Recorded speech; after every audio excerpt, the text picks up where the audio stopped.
What's good, everybody? This your boy D Money. We on another episode of the ALOF Fashion Podcast, and what we're going to talk about today is scaling without losing vision. Primarily, what we like to talk about here on the ALOF Fashion Podcast is business development, business, the industry, niches, things of that sort, and we're just going to get right into it. So, first and foremost, growth exposes the weaknesses within your brand. See, a lot of times, a lot of people, they think, oh yeah, once I start scaling my brand, I'll have all the money I need and, everything gonna be all good. But it never works like that. Cause see, the more orders you have, the more problems your business is gonna start to create for itself.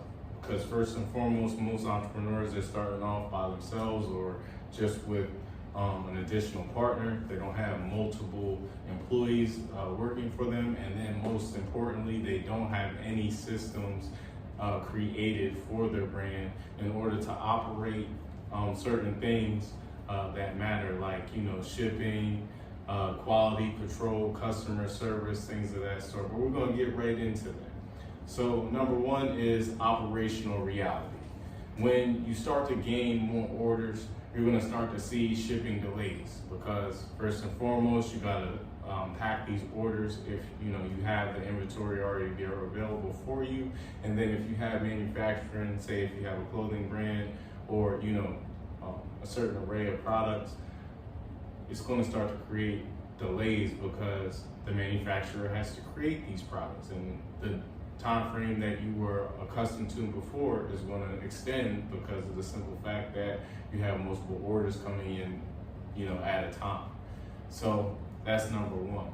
The quality control is another thing. You're going to want to get involved with companies or manufacturers or just people that are helping you to develop these products.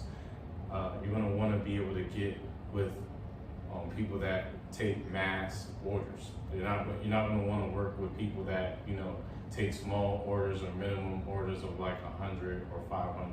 You're going to be wanting to work with people that take orders minimum of like 2,000 to 5,000, just so that way once you place an order, the same time frame that is allotted is going to stay on pace. Number three is customer service.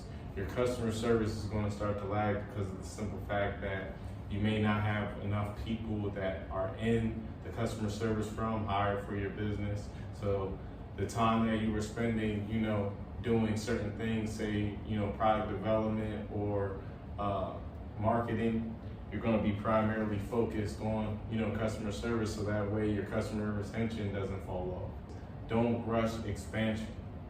A lot of people like to rush expansion without even knowing what it actually entails.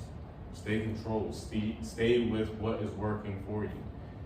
Those systems that you're starting to build with what is working is starting to create the foundations of your business.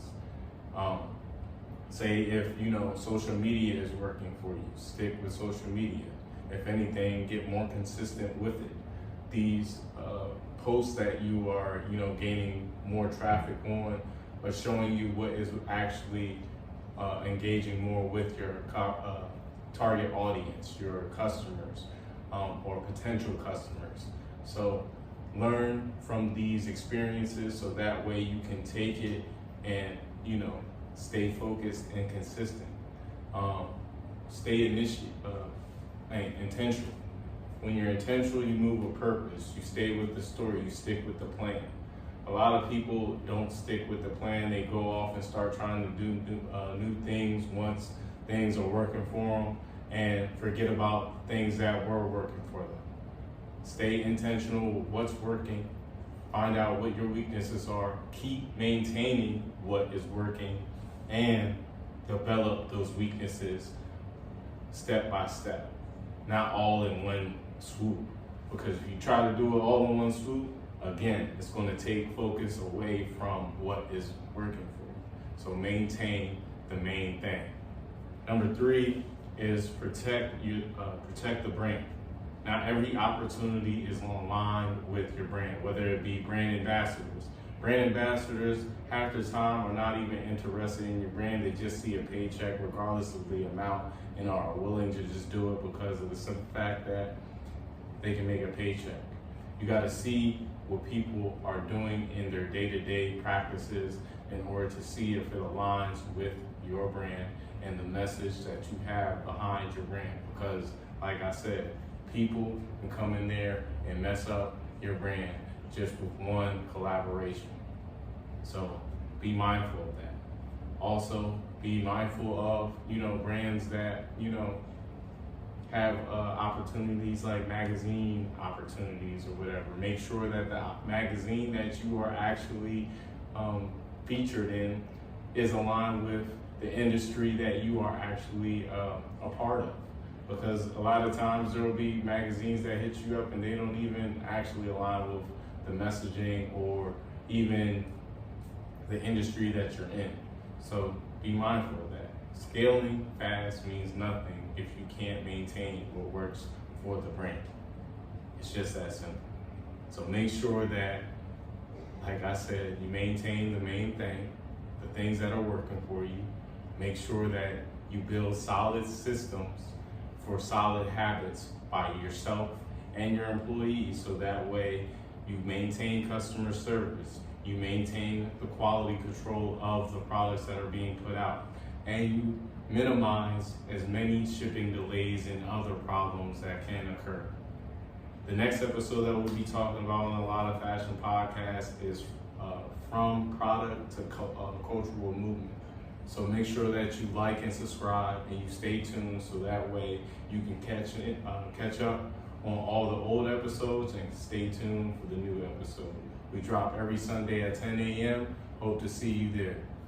Keep visualizing.